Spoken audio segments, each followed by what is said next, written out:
रोज़े की हालत में अगर किसी ख़ातून को हैज़ शुरू हो जाता है, पीरियड टाइम शुरू हो जाता है, तो फिर रोज़ा टूट जाता है, रोज़ा ब्रेक हो जाता है।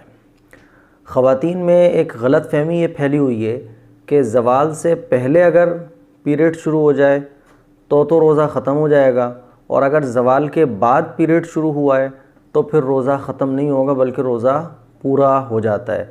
तो ये सिर्फ़ एक गलत फ़हमी है, गलत मसला है जो लोगों में चल निकला है, इसकी कोई हकीकत नहीं है। देखिए, रोज़ा जो नाम है वो है सहरी से लेके इफ़्तार के वक्त तक, ये पूरा टाइम रोज़े का कहलाता है।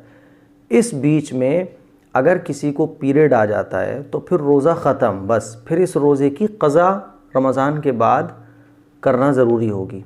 बात समझ आ रही है?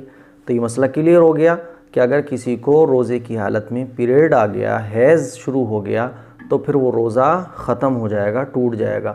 इफ़्तार से 5 मिनट पहले अगर किसी को पीरियड आ गया तो रोज़ा फिर ख़त्म हो गया, उस रोज़े की क़ज़ा ज़रूरी होगी।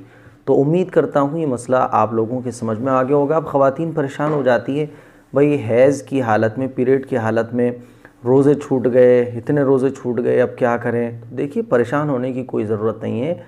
अल्लाह रब्बुल इज़्ज़त की तरफ से ये होता है और इसमें हमारा कोई इख्तियार नहीं होता, हमारा कोई दखल नहीं होता। हम रोज़े छोड़ना नहीं चाहते, हम इबादत छोड़ना नहीं चाहते, तो अल्लाह की ज़ात से उम्मीद और यकीन हमें ये रखना चाहिए कि अल्लाह हमें ये जो भाई हैज़ आया, ख़वातीन को हैज़ आ रहा है, रोज़े की हालत में आ गया, रोज़े छूट गए, तो अब इस पर अल्लाह अज्र देगा, अल्लाह इस पर अज्र देगा, हमें ये यकीन रखना चाहिए। सही है ना? क्योंकि हमारे दिल में तो तड़प है, हमारे अंदर तो तलब है, हम तो चाहते थे रोज़ा रखना, हम तो चाहते थे इबादत करना, तरावी पढ़ना, लेकिन ये प्रॉब्लम हमारे सामने आ गई। तो ऐसा नहीं है कि हमें अज्र से हम महरूम रह जाएंगे, अज्र हमें ज़रूर मिलेगा। पहली चीज़ तो ये हमें। अब रही बात ये कि हैज़ की हालत में कौन सी इबादत कर सकती हैं ख़वातीन, तो देखिए, नमाज और कुरान के अलावा जितनी भी चीज़ें हैं रमज़ान में वो पढ़ सकती हैं। तस्बीह है, ज़िक्र व अस्कार है, दुरूद शरीफ है, ये सारी चीज़ें आप रमज़ान में नापाकी के डेज़ में भी पढ़ सकती हैं। तो बाकी सारे काम करें आप, बस नमाज और कुरान नहीं पढ़ सकती। इसके अलावा जितने भी तस्बीह, इस्तिग़फ़ार, पहला कलमा है ना, तीसरा कलमा, दूसरा कलमा, और सुभान अल्लाह, अल्हम्दुलिल्लाह, तस्बीह फ़ातिमी, ये सारी चीज़ें आप पढ़ सकती हैं।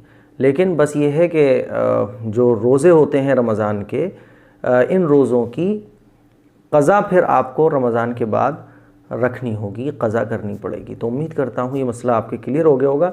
एक ज़रूरी मसला ये भी है जो मेरे जहन में आया कि बाज़ ख़वातीन वो होती हैं जिनको 10 दिन के बाद भी हैज़ आता रहता है। तो देखिए, हैज़ की पीरियड की जो ज़्यादा से ज़्यादा डेज़ हैं वो 10 दिन हैं। 10 दिन के बाद भी अगर किसी को हैज़ आ रहा है तो फिर वो हैज़ नहीं है, बल्कि वो वैसे ही किसी बीमारी या प्रॉब्लम की वजह से ये नापाकी आ रही है। तो 10 दिन के बाद फिर आप रोज़े रख सकती हैं। तो उम्मीद करता हूँ ये मसला आप लोगों को क्लियर हो गया होगा। इसको शेयर ज़रूर करें, दूसरों तक पहुँचाएँ। अस्सलामु अलैकुम व रहमतुल्लाहि व बरकातुहू।